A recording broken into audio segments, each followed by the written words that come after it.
buenas noches, soy Salva Valero y bienvenidos a Noches de Terror.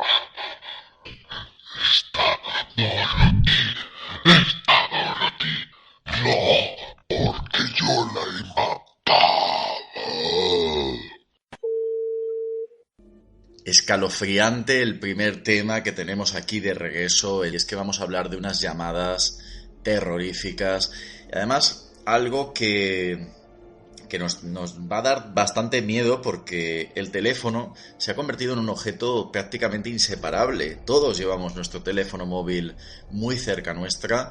Y bueno, pues imaginaros cuando ese querido aparato que tanto utilizamos durante el día empieza a sonar, cogemos la llamada y nos encontramos una persona que no conocemos y que además pues tiene un terrorífico mensaje para nosotros.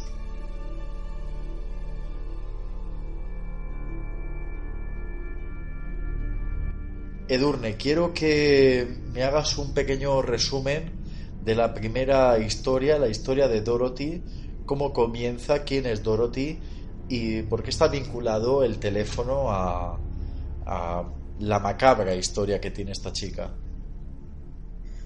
Pues para contar un poco, hacer un pequeño esquema de la historia de Dorothy, como tú bien dices, uno de los factores más importantes o el dato más, la clave más destacable del caso son las llamadas telefónicas, porque partimos de la base de que esta historia, al igual que la otra que vamos a contar, se vinculan en la misma época y casi en el mismo sitio, que es en los 80 y en el área de California.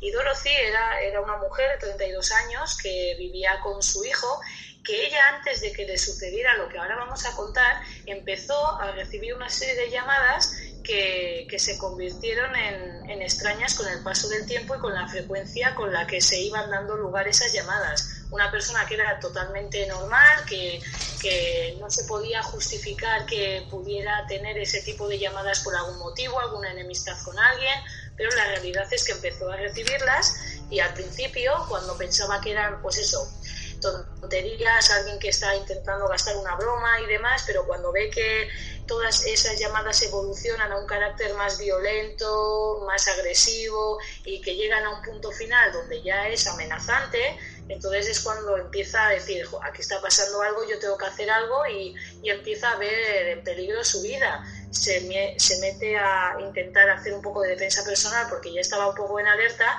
e incluso empieza a poner en alerta a las autoridades diciendo, oye, que yo estoy recibiendo una serie de llamadas que ya me están empezando a preocupar. Ese sería más o menos un poco digamos, el esquema o la situación para ver un poco el caso que es el de Dorothy Scott. Fijaros en la parte terrorífica que tiene el hecho de que de repente empieces a tener un acosador telefónico del cual desconoces su identidad y que puede ser o bien alguien de tu entorno y por lo tanto eso te puede hacer mucho más desconfiado, o bien una persona que no te conoce de nada y por casualidad pues ha marcado un teléfono y ha decidido aterrorizarte.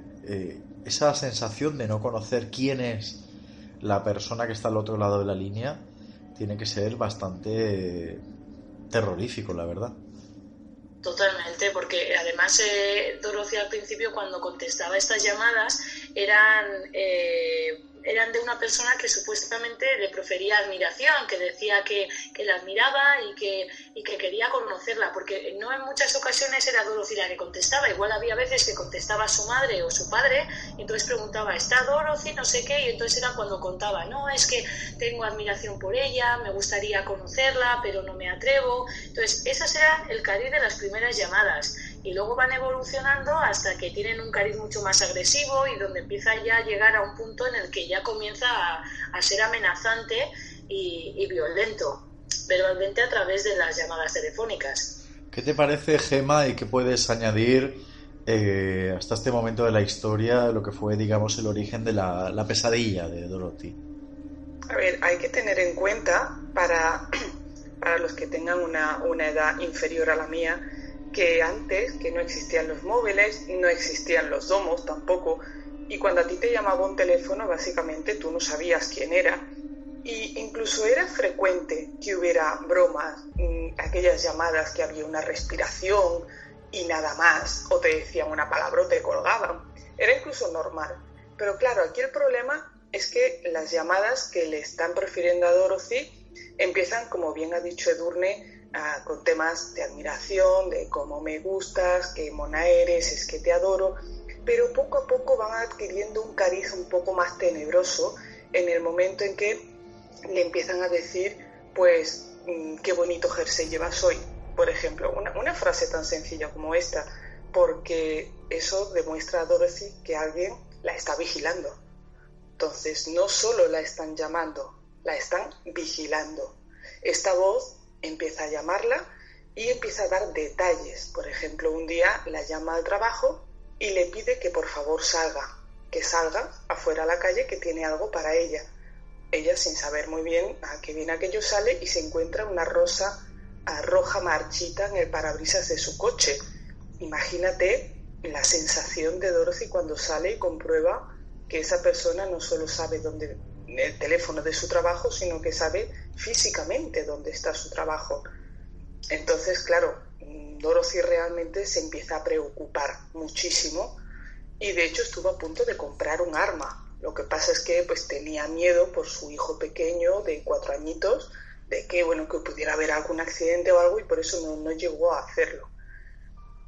Pero bueno, el tema es que ella va registrando estas llamadas, entonces tampoco era un delito bien llamar a alguien, simplemente las leyes han cambiado muchísimo y ella pues por mucho que lo va diciendo, bueno, los compañeros intentan no dejarla sola, los padres la tapan mucho, pobre tal, pero realmente tampoco hay una respuesta a aquellas llamadas. Entonces, bueno, pues un día hubo una reunión de trabajo y un compañero pues resulta que se empieza a mostrar mareado, enfermo, y cuando Dorothy le pregunta qué le pasa, le muestra el brazo y tiene una marca roja. La zona de California, para quien no lo sepa, tiene una gran cantidad de arañas, viudas negras, viudas marrones, arañas violinistas, todas son bastante venenosas, así que, bueno, pues piensan en llevarlo al hospital. Dorothy conduce y una compañera, Pam, va también a acompañarlos, porque claro, pues entre los síntomas de la picadura de cualquiera de estas arañas puede haber mareos y tal, siempre es más cómodo ir más personas. Así pues acaban en el hospital, allí haciendo tiempo, cuando a las 11 de la noche le dan el alta al compañero, a Conrad, Dorothy, que siempre ha sido muy buena chica, dice, oye, para que Conrad no tenga que andar, voy a recoger el coche y os recojo aquí en la puerta, 5 minutos. Pam y Conrad esperan y esperan y llega un momento en que deciden ir al parking del hospital porque dicen, bueno, qué raro, ¿cuánto está tardando esta chica? Entonces ven a aparecer el coche, mírala, por ahí viene, qué bien. El coche viene demasiado rápido, por mucho que agitan los brazos el coche no para, pasa de ellos, se da la fuga y ellos quedan allí. Bueno, qué raro, que Dorothy ha pasado de nosotros. ¿Tendrá alguna emergencia? ¿Habrá pasado algo? ¿Se habrá acordado de algo de su hijo? Vuelven a sentarse. No había teléfonos móviles entonces, no podían llamarla. Pasan un par de horas, ya de madrugada. Logran llamar a los padres. Oye, ¿Dorothy? ¿Dónde está? ¿Ha ido allí? Los padres, pues obviamente les dicen, no, por aquí no ha aparecido. Y ellos piensan, obviamente, en esas llamadas. Y entonces se ponen en lo peor, lógicamente. Dan el aviso de que Dorothy había desaparecido. Qué miedo. Al otro día... Ay, perdón. Perdón, Gemma. Que estoy aquí. Sí, es que Qué miedo, es una situación... Qué miedo, porque yo estoy pensando que ese momento en el que los compañeros de Dorothy ven al coche de Dorothy a gran velocidad, en ese momento a mí me da que pensar que ya no estaba siendo conducido por su dueña. Claro. Ellos, como el coche dentro del parking tenía los faros encendidos, no pudieron ver a quién conducía, pero iba demasiado rápido y, bueno, y pasó de largo. Seguramente ya no era ella, seguramente ya no Salva. El coche apareció al otro día, calcinado, totalmente calcinado, a unos 16 kilómetros escasos del hospital. Y de Dorothy, pues en un principio, nunca más se supo. Dorothy había desaparecido, pero no la persona que llamaba, que lo primero que hizo fue llamar a su casa. Cuando su madre cogió el teléfono, preguntó: ¿eres familiar de Dorothy? Y al ella decir: pues sí, claro, dijo: yo la tengo. Eso fue lo primero que dijo a Vera, la madre de Dorothy. Imagínate esa mujer en ese momento, cómo se tiene que sentir.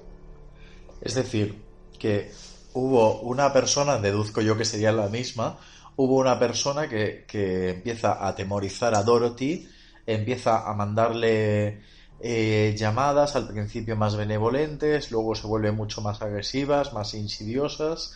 De repente Dorothy desaparece y el relevo es su madre, es decir, este acosador telefónico que presuntamente había secuestrado a Dorothy empieza a llamar a la madre. Pues sí, esto además es muy curioso porque normalmente los acosadores pues tienen un objeto de deseo y punto, pero este continúa con la madre y continuó llamándola durante años. Llamadas que a veces eran la tengo, a veces eran la he matado, a veces eran respiraciones. Tú imaginas esa madre, su hija desaparecida, y sabiendo que la habían estado llamando, sabiendo que ha desaparecido y sabiendo que siguen llamándola y que probablemente esa persona que la llama sea quien tenga a su hija.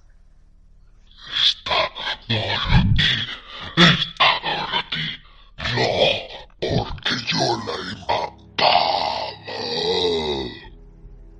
Bueno, Edurne, no sé qué opinarás tú en este momento de la historia y imaginando, ¿no? Cómo el pánico que tuvo que sentir esta señora al escuchar este tipo de llamadas que honestamente pues parecen de una persona psicótica y desequilibrada.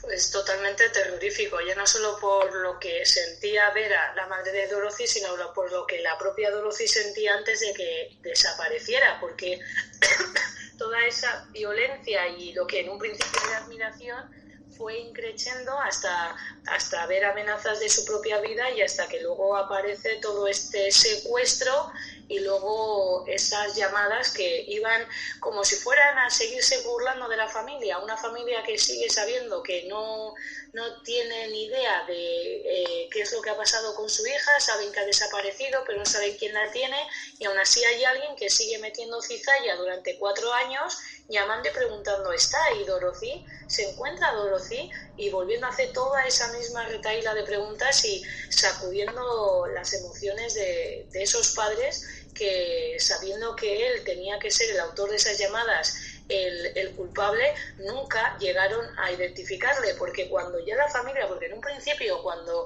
dan la alerta de la desaparición de Dorothy, la policía aconseja a Jacob, al padre, que no diga apenas nada para que no trascienda a la prensa y que no hubiera consecuencias por parte del asesino, el que le tuviera secuestrada, por si él decía cosas o comentaba el caso con la prensa. Pero luego también el padre se hartó de ver que la policía tampoco llegaba a dar con lo que ellos querían, que era intentar averiguar mucho más, y en un momento Jacob acude a la prensa local de la ciudad donde vivían y comenta la situación. Y cuando eso sucede es cuando las llamadas del secuestrador cambian a decir: ya no decía igual ya lo tengo, ahora ya voy a decir es que ya la he matado, porque es más, en una de las llamadas se pone en contacto con el editor jefe de aquel periódico cuando el artículo sobre el caso de Dorothy sale a la luz y dice que la había matado y que incluso hablaba de ella como que había sido su amante y que como la había pillado como que estaba con otra persona y demás, y aunque se lo había negado, que por eso la había matado.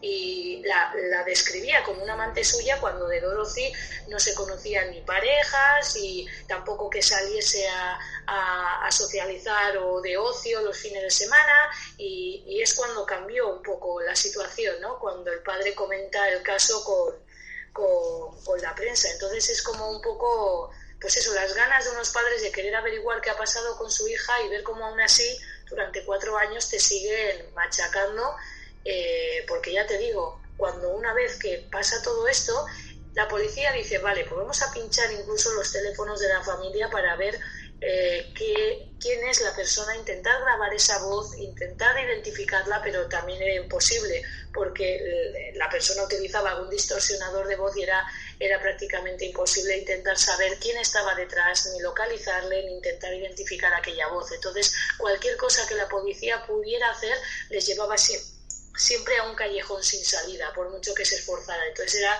una situación frustrante, yo creo que para todos. Pues efectivamente, Edurne. De hecho, es curioso porque hoy en día estamos muy acostumbrados a ver el CSI, no sé qué, que ponen una maquinita conectada a un teléfono y en 2 segundos tienen la localización perfecta de la llamada. Antes esto no era así. Antes se necesitaba una cantidad de tiempo con esa persona al teléfono para poder saber de dónde venía la llamada. Y obviamente la persona que estaba llamando sabía muy bien el tiempo que tenía que estar hablando, por lo tanto cortaba la llamada antes. Por otra parte, resulta curioso que este acosador, no se le puede llamar de otra forma, solía llamar a Vera, la madre de Dorothy, los miércoles por la noche porque sabía, era un acosador, que Vera estaba sola. Si a que miércoles por la noche no estaba sola, pues se esperaba y llamaba en otro momento. Una de las veces, sin embargo, se le escapó algo y Jacob, el padre de Dorothy, estaba en casa y fue él quien cogió el teléfono. En ese momento, la voz rápidamente paró la llamada y no volvió a llamar. Esto ha dado que pensar. Quizá el padre podía reconocer la voz, porque claro, las grabaciones de antiguamente tampoco eran como las de ahora. O sea, antes se grababa en cinta de cualquier manera y las voces se distorsionaban muchísimo. Pero esta persona, en el momento que escucha al padre, corta.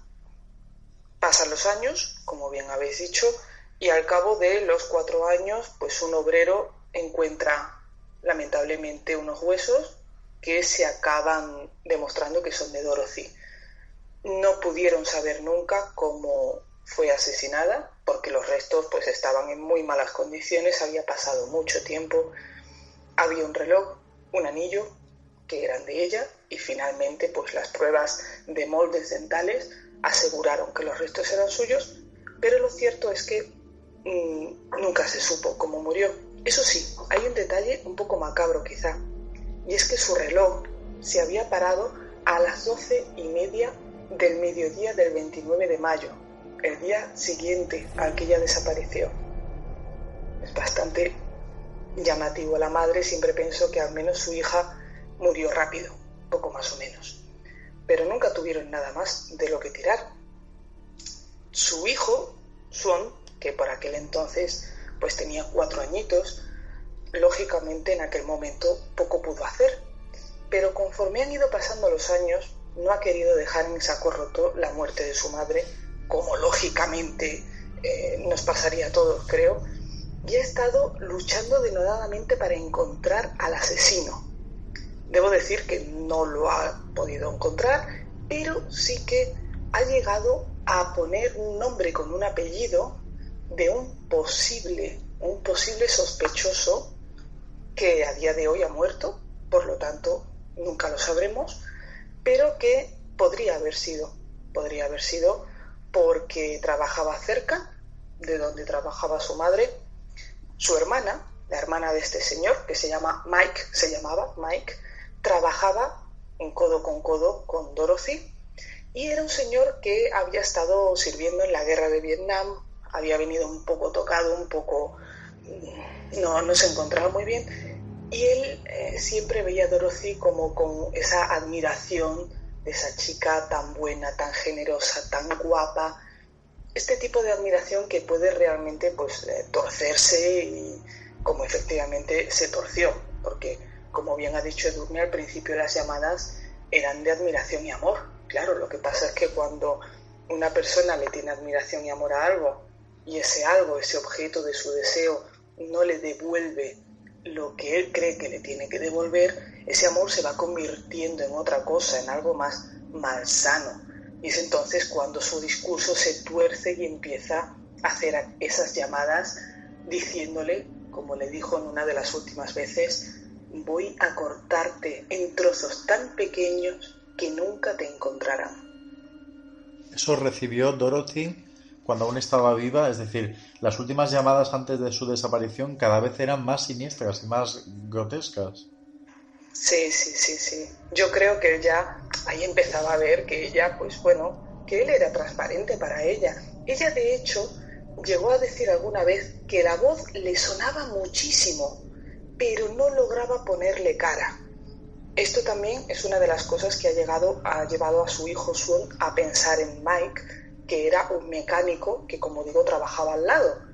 Un mecánico todos lo vamos a ver mínimo una vez al año, por lo menos yo. Es la típica persona que ves, pero no tienes tampoco un trato muy cercano con él. Quizá podría ser. También sería interesante en cuanto a que el padre sí que lo conocía. Por lo tanto, aquello de colgar cuando el padre coge el teléfono también adquiriría una dimensión un poco ya malsana, un poco curiosa. Pero bueno, no penséis que las llamadas telefónicas se centran solo en avisar, bueno, o en decir te quiero mucho o ahora no te quiero. Hay otras llamadas que son mucho peores, Alba y Edurne. Hay llamadas que te avisan de que te van a atacar. Y ahora me estoy yendo a otro tema. No me digas. Sí. Yo no sé cómo estáis vosotros, pero yo estoy aquí un poco sobrecogido esta noche. Menos mal que tengo insonorizados los móviles, que siempre lo hago, ¿no? Evidentemente para grabar, pero yo ahora mismo suena el teléfono fijo de casa y vamos, me meo, te lo digo así. Estoy igual, con tensión. O sea, esto es como estar viendo una peli ahí de thriller que estás ahí con ¿qué va a pasar ahora? Sonará algún teléfono o algo y recibimos a alguno de nosotros una llamada, porque ya es lo que faltaría. Madre mía. Sí. O sea, que nos estás comentando, Gemma, que las llamadas van a dar un escalón hacia arriba. Van a ser peor aún las que vas a contar ahora. Sí, yo creo sinceramente que sí. Ay, la Virgen. Y no nos vamos muy lejos, además. O sea, muy lejos de donde estábamos. Seguimos en California, seguimos en la misma época, cambiamos un poco, eso sí, nos vamos más al norte. Y allí, pues, la historia nos muestra un barrio bien, vamos a decir, donde un señor se dedica a dar vueltas, a buscar a mujeres que vivan solas en una casa baja. Hay veces que intenta entrar. Estas chicas reportan que alguna vez vieron marcas, vieron puertas abiertas que ellos habían dejado cerradas. La típica tontería que tú piensas que es simplemente un despiste. Entonces recibían una llamada. En realidad recibían muchas. A veces no estaban, y cuando estaban, se habían equivocado. En realidad el acosador estaba cuadrando sus horarios, viendo cuando estaban en casa y cuando no. Pero había una llamada que cambiaba, que era cuando les decía, voy a por ti.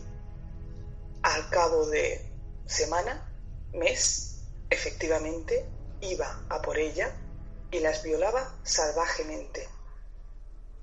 Después, al cabo de un año, al cabo de un par de meses, las volví a llamar con mensajes como, hey, feliz Navidad, soy yo otra vez. Obviamente estas mujeres no podían olvidar esa voz, nunca la olvidarían. Otras veces simplemente les decía, ¿quieres que repita? Imagina esas 50 víctimas, porque hablamos de una burrada de gente, esas 50 víctimas totalmente aterrorizadas, saltando cada vez que el teléfono sonaba. cada vez que escuchaban una puerta crujir. Y eso solo es el principio. Es decir, que primero las avisaba, luego irrumpía, eran salvajemente violadas y al cabo de cierto tiempo les advertía que iba a volver a atacarles. Sí, no volvía, pero bueno, a ella se lo decía y obviamente, pues claro, imagina cómo se ponían las pobres, ¿no? Era parte de su fantasía, llámalo así, ¿no? La preparación, la previa al asalto, el asalto mismo y luego el recuerdo. El voy a llamarla porque sé que aunque ahora mismo no la esté violando, la estoy aterrorizando igual. Obviamente él se lo pasaba teta. Le dieron en llamarlo el violador del área este, porque estaba en la zona este de la ciudad. La cosa es que luego, un poco más hacia abajo, de la zona de California, empieza a haber unos asesinatos. Violaciones con asesinato, que dirás, ¿y esto qué tiene que ver? Bueno, ahí empezaba a funcionar el tema del ADN y, curiosamente, encuentran que el ADN coincide. Esto no se supo al principio. Al principio se pensaba que era otro violador diferente, pero con el paso de los años y la mejora de las técnicas de investigación, se acabó descubriendo que era el mismo. Parece ser que dio un paso, evolucionó, y de violar solo a mujeres solas o acompañadas de niños, empezó a cogerle gustillo a atacar a parejas. Así que seguía como siempre. Visitaba la casa, llamaba para ver cuándo estaban en casa, cuándo no, los avisaba y luego llegaba a la casa. Lo primero que hacía era despertarlos con un flash, con una luz. A punta de pistola pedía a la mujer que atase al hombre con cordones, porque debo decir que este señor iba pertrechado de cordones de zapatos. De hecho, alguna vez cuando entró en las casas con antelación para dejar pestillos abiertos, para dejar puertas flojas o cristales con la cinta negra esta quitada para poder pasar mejor, llegó incluso a esconder dentro de la casa cordones y bridas para posteriormente tenerlas allí cuando las necesitara. Imagínate hasta dónde llegaba. Entonces, bueno, pues tenemos a la mujer maniatando a su marido. Este hombre les ponía platos encima de la espalda y les decía, si escucho caerse un plato, la mato a ella y luego te mato a ti. Obviamente así se cogía a la mujer, se la llevaba y se dedicaba a violarla durante toda la noche tranquilamente, haciendo sus pausas, yendo a comer tranquilamente a la nevera. Al principio los dejaba vivos y después empezó a matarlos. Como vemos, iba evolucionando de una manera bastante bestia. De todos los datos que Gemma nos está contando de este caso tan espeluznante, lo que a mí me llamaba la atención era saber que este asesino, este violador, estuvo durante 40 años impune, en el sentido de que la policía fue incapaz de dar con él hasta que, gracias a esos avances en el ADN y a través de por lo que yo he leído, una base de datos privada que había de ADN, pudieron cotejar una de las muestras y poner nombre y apellidos a aquel asesino y violador que durante 10 años estuvo aterrorizando toda esa zona de California y que pudo estar durante todo ese tiempo actuando como le daba la gana, sabiendo que la policía no le podía detener. Y así es como llegamos al punto en el que le damos nombre y apellido a este asesino, y era Joseph James DeAngelo, y con 72 años es cuando le detienen. Con los cargos de esas casi 50 violaciones, 12 asesinatos, con una franja de edad entre personas entre 12 y los 41 años, y siempre teniendo en cuenta de que había que haber siempre una mujer implicada, es decir, o atacaba parejas y siempre tenía que haber una mujer, o si no, las mujeres en solitario, tanto si vivían solas como si estaban con un hijo o con las parejas. Y a mí lo que más me llamaba la atención era ver eso, ¿no? Que en 40 años no se pudo detener a este individuo hasta que, gracias al avance de las investigaciones, a la existencia de mayores bases de datos, pudieron hacer una comparativa y a través de la pareja que asesinaron, y que luego salía ahí que decíamos, uy, ahora ¿por qué nos tenemos que fijar en el asesinato de una pareja? ¿No? Pues gracias a una de las muestras de ese asesinato, que se comparó con una muestra de ADN a través de esta base de datos, se pudo llegar a De Angelo, y así es como se le pudo detener. Y ya te digo, es escalofriante toda la historia, precisamente porque decías, durante ese tiempo que no se le pudo detener, igual pudo seguir cometiendo también asesinatos e incluso también robos, porque también entró en más de 120 casas y también se dedicaba a desvalijarlas, o se llevaba pequeñas o joyas que fuesen valiosas, y es que actuaba a diestro y siniestro haciendo lo que quería, hasta que al final se le detuvo. La verdad es que es un personaje cuanto menos macabro, ¿no? Porque ya no solo es un asesino y un violador, sino todo ese juego, esas ganas, ¿no? De aterrorizar primero a sus víctimas a través de llamadas telefónicas.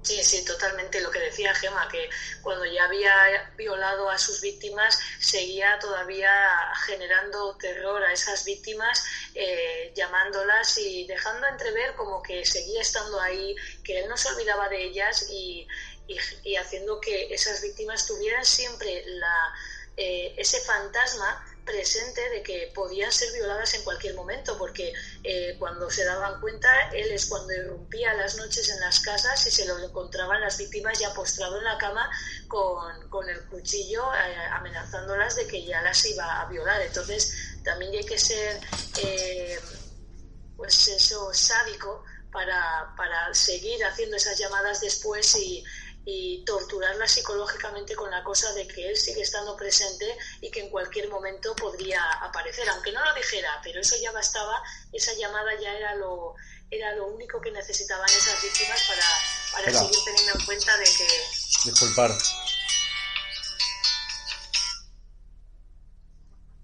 Es para ti, Edurne. ¿Qué coño va a ser para mí? Que sí, es una voz anónima. ¡No jodas! ¿Y qué dice? A ver, ya que estamos... ¿Qué dice? ¿Qué dice, Gemma? Ay, ay, ay, ay, ay, porque es que tenemos la voz real de este personaje, tenemos una llamada real. No ahora en el programa, es decir, este hombre está detenido, ¿verdad? Pero vamos a poder escuchar en el programa cómo era una de esas llamadas de este loco violador y asesino. ¿Os atrevéis a escucharlo? Sí. Venga, va. Pero yo la llamada la dejo en pausa, ¿eh? Edurne quiere hablar contigo. Venga, pásamelo. Ya tengo curiosidad a la vez que miedo, por si acaso. Bueno, pues ¿qué os parece si escuchamos cómo era una de estas escalofriantes llamadas de este perturbado personaje? Vamos a oírlo.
Bueno, no sé si alguna de vosotras tiene información sobre esta llamada, si pertenece a alguna de las víctimas. Gema, ¿tenemos alguna información al respecto?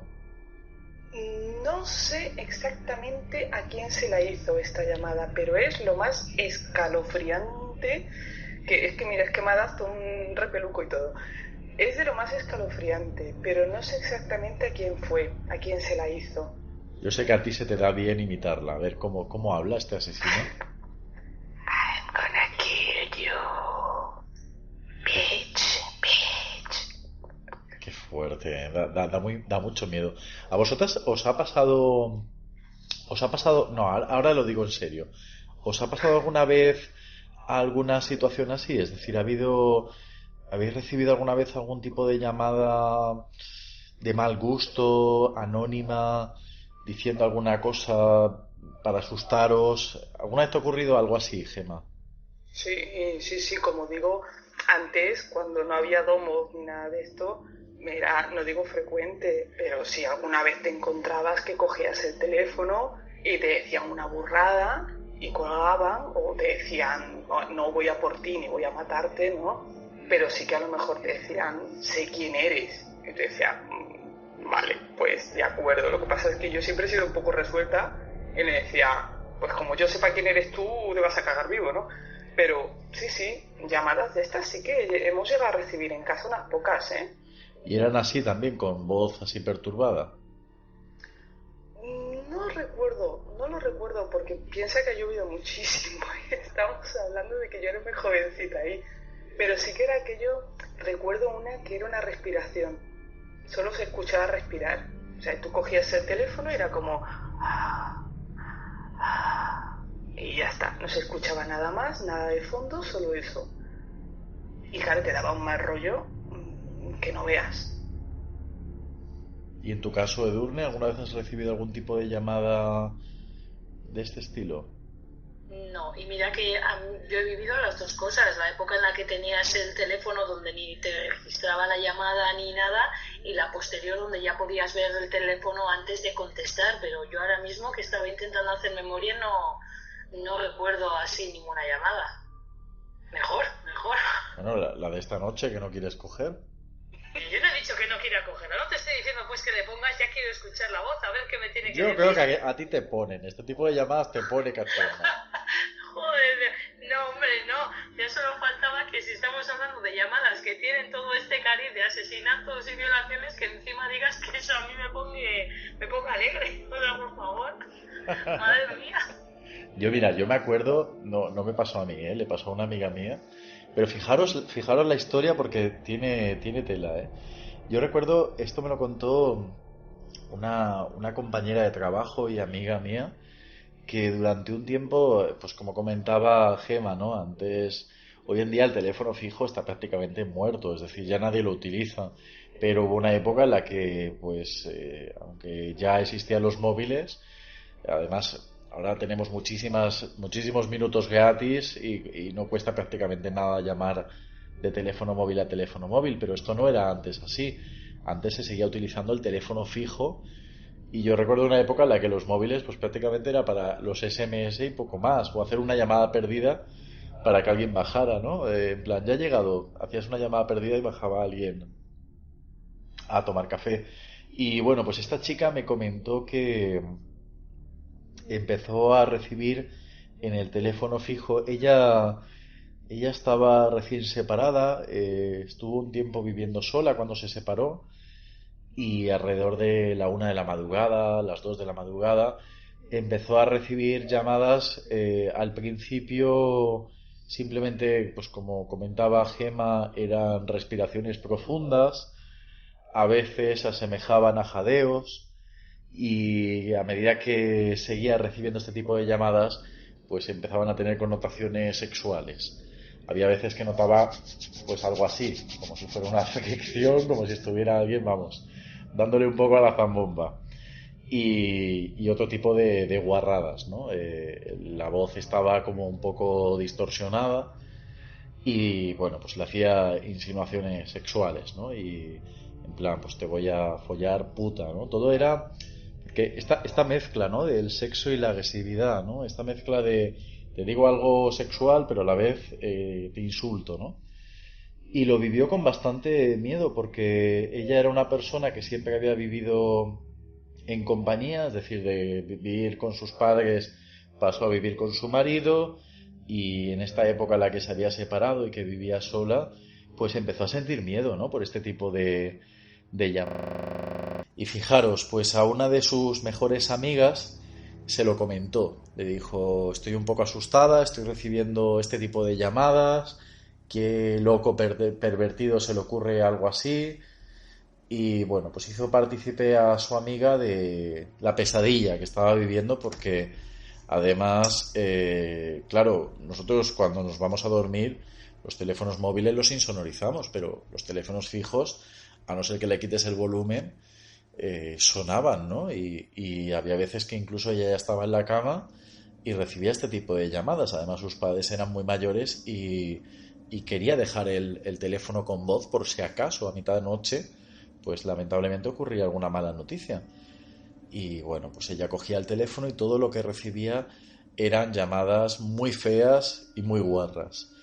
Y a esta amiga a la que se lo contó, bueno, pues ella vivía con su novio, llevaban, no sé si eran 2 o 3 años juntos, felizmente, y un día pues le da a esta chica por mirar el teléfono móvil de su pareja y empieza a ver en el registro de llamadas, pues llamadas a su mejor amiga a la 1 de la noche, a las 2, a las 3, es decir, el novio de esta chica era el que estaba acosando a la otra chica.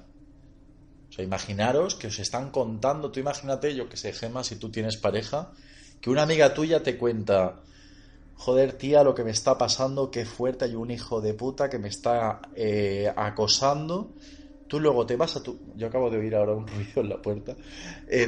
Tú imagínate, Gemma, que tú luego vuelves a tu casa, te da por mirar el móvil de tu pareja y te das cuenta que tu novio es quien está acosando a tu amiga. Pues que acabó en la cárcel. ¿Cómo? Acabó en la cárcel yo. ¿Cómo te quedas? ¿Qué le dices a tu pareja? Pues eso digo, que acabó en la cárcel yo, porque le meto un rejostío que le giró la cara. O sea, es que es muy fuerte, por favor. Es que, madre mía. O sea, ¿con qué cara miras a esa persona otra vez? Imagínate que estás saliendo con un acosador sexual y Qué que ha fuerte. acosado a una amiga tuya. Sí, sí. No, bueno, de hecho es que muchos acosadores y muchos violadores luego tienen una pareja totalmente normal y una relación totalmente normal. Cierto. Llama mucho la atención, pero pasa mucho, ¿eh? Sí. Sí. Qué fuerte. Y además yo creo que les excita mucho más este tipo de acosadores, por lo que comentábamos del caso de Dorothy, ¿no? Que era alguien de su entorno. Excita mucho más cuando la presa es alguien conocido, ¿no? Sí, sí, sí. Sí, porque al final una persona que pillas por la calle, bueno, pero esa que tienes ahí, que la conoces, que sabes de qué pata cojea, sabes que le da miedo, sabes que le gusta, es un poquito como más tuya, ¿no? Es una cosita un poquito más personal y eso les gusta más. Sí, porque yo creo que esa situación que comenta Gemma es porque al final la otra persona tiene que sentir como un poco más de posibilidad de, como que es difícil alcanzar o poderla tener, pero a la misma vez tienes también cierta facilidad para poderlo hacer. Y entonces es como que, no sé si juegan entre el morbo que ya coger el teléfono y decir, pues mira, pues ahora voy a coger, le voy a llamar y ya voy a dar rienda suelta a la fantasía que se me pasa por la cabeza. Pero es que contando todo esto, Salva, es que una vez más es cuando uno dice que la realidad supera muchas veces a cualquier ficción que hayamos podido ver o lo que sea, porque es que es totalmente alucinante que vayas tú a contarle y es como, pues mira, fíjate, ¿no? ¿Dónde estaba al final el acosador? Más cerca de lo que ya se pensaba. Pues sí. Claro, es que en realidad, si te das cuenta, tiene el doble placer, vamos a decir. O sea, por un lado, la llama, la hace que lo pase mal, y luego se entera de la reacción que ha tenido después, porque claro, su novia se lo cuenta y le dice, ay, pues mira, a fulanita lo que le ha pasado, que le han dicho esto y esto, y la pobre lloraba y tal. Encima, o sea, tiene la reacción primaria de la chica, pero luego tiene todo lo que le pueda contar su propia pareja y es como, me estoy enterando de todo aquí, ¿no? Es que es muy retorcido. Pues si te digo que esta chica le pidió explicaciones a su novio, el novio llorando le pidió perdón, le dijo que su amiga una vez en una fiesta se la había insinuado, y te digo que esta historia termina siendo la amiga dejándole de hablar a la otra y quedándose con el novio, después de saber que la había acosado sexualmente, ¿cómo te quedas? Pues muerta, me quedo muerta como la sangre del zombie ese de antes, vamos. Qué fuerte. Pues sí. Para Qué que heavy, pero la gente que tiene en la cabeza, a ver. Ya.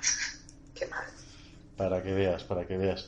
Bueno, ¿alguna información adicional sobre lo que estábamos comentando, regresando a la historia que teníamos hoy entre manos?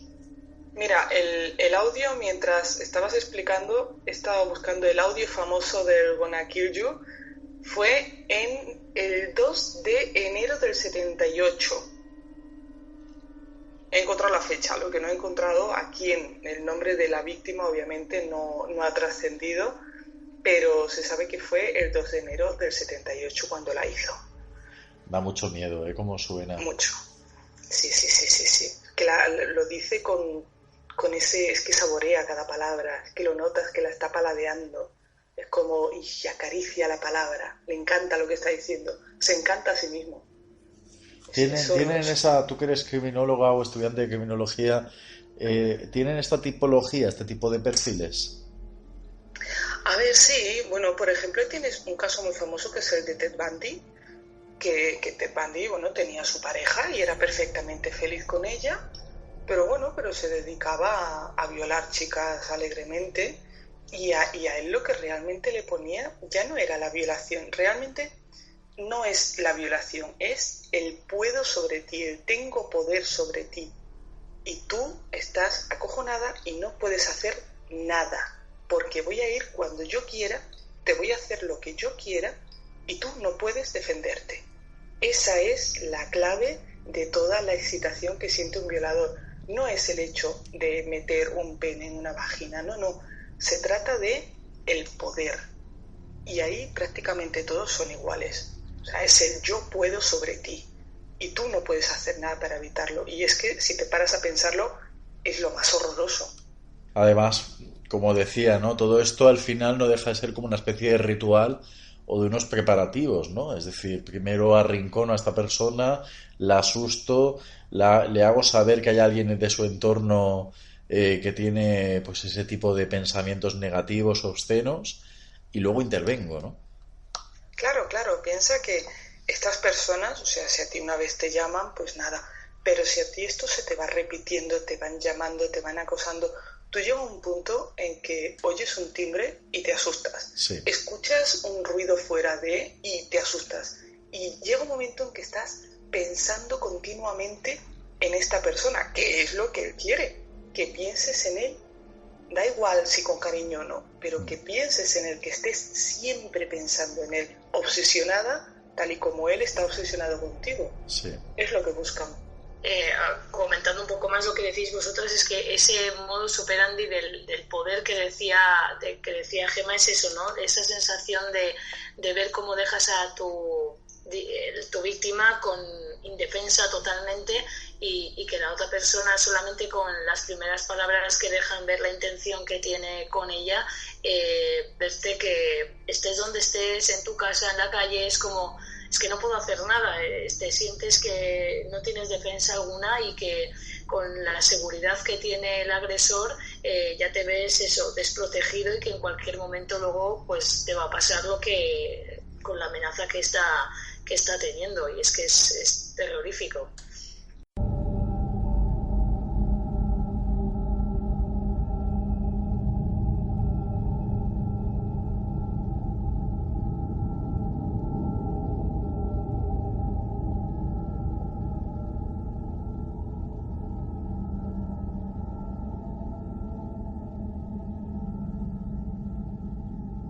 Recordar a los oyentes que en Amazon se encuentran disponibles mis 2 novelas de terror publicadas, Daemosville y frecuencia paranormal.